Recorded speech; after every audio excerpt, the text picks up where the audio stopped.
Bonjour les amis, comme vous le voyez, si vous êtes de passage, il y a de quoi vous accueillir dignement.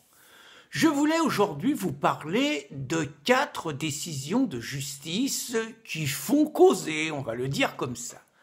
Christophe de Tinger, que la France entière appelle le boxeur et qui suscite les passions, vient donc d'être condamné à rester incarcéré en prison jusqu'au 13 février, date de son procès. Près de 5 semaines de prison.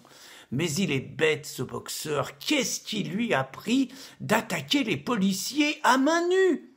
Enfin qu'il envoie des boules de pétanque avec catapulte comme le font les zadistes, qu'il envoie des cocktails Molotov, qu'il fasse brûler les policiers comme le font les racailles ou les gauchistes, qu'il leur envoie des machines à laver du 10e étage sur la tête comme le font certains habitants de ce qu'on appelle les zones sensibles, qu'il se comporte comme ce jeune garçon de 19 ans dans la région lyonnaise qui en était à 54 délits et qui était toujours en liberté et qui vient de se faire arrêter pour le 55e. Et Christophe serait en liberté. Là, 5 semaines de prison, ça lui apprendra à défendre les gilets jaunes. Je voulais également parler du commandant Andrieux de Toulon.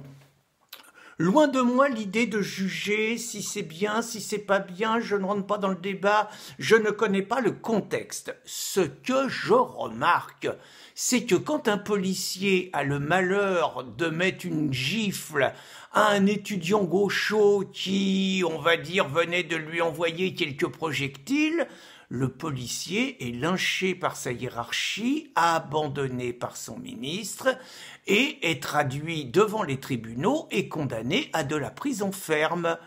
Je remarque que quand un policier donne une gifle à un clandestin dans un tribunal qui multiplie insultes, gestes violents et menaçants, le policier se prend 6 mois de prison ferme.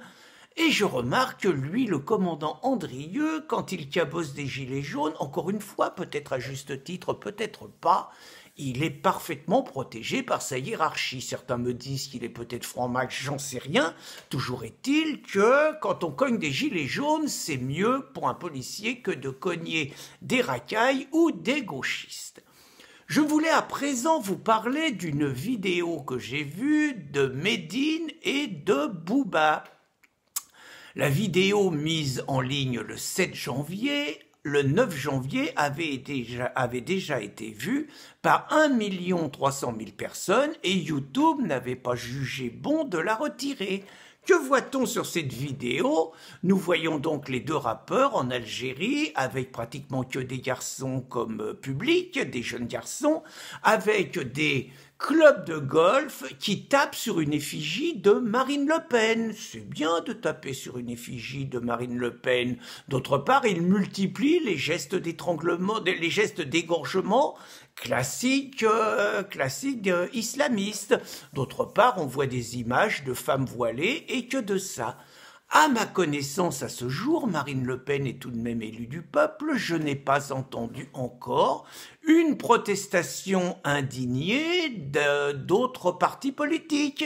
Je rappelle que Jean-Luc Mélenchon avait été ovationné debout par l'ensemble de l'Assemblée nationale pour un présumé projet d'attentat contre lui que Colombe a plutôt démenti et qu'un jeune homme de 21 ans est en prison depuis 1 an et demi accusé de ce prétendu attentat. Je trouve que la complaisance de la classe politique par rapport à des gestes pareils devrait quand même un petit peu interroger ceux qui s'indignent aujourd'hui de la violence des gilets jaunes.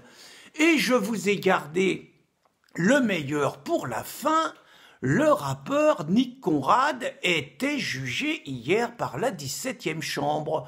Vous savez, ce sympathique garçon qui appelait à pendre les blancs et qui appelait à tuer les enfants blancs dans les crèches.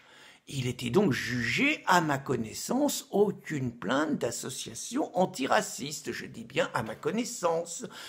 Il a expliqué naturellement que, comme Médine, il fallait comprendre le sens de ses paroles comme un refus du racisme que subissent les Noirs, qu'il avait beaucoup subi dans sa jeunesse.